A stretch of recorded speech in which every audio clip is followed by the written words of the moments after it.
everyone, welcome to Bambatha Kamancinza TV. I'm here to update you ngokuzokwenzeka kwi-Smoke and Mirror kusukela ngoMsombuluko mhla ka-20 January 2025 kuya ngoLwesihlanu mhla ka-24 January 2025.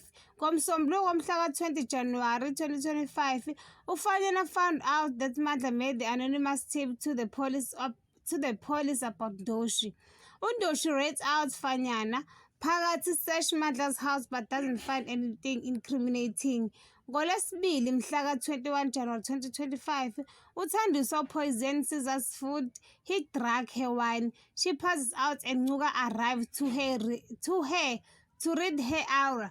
Fanyana comes clean to Magolide about the scheme and decides to apologize to everyone ever wronged.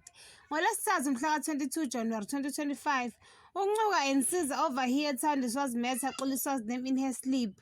Ncube tells Scissor he must learn everything he can about this Xuliswa.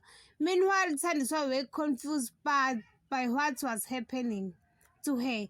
NgoLwesine mhla ka-23 January 2025, uMamik and Magolide share a passionate moment that fills out when Magolide experienced performance issues, leaving their encounter unresolved.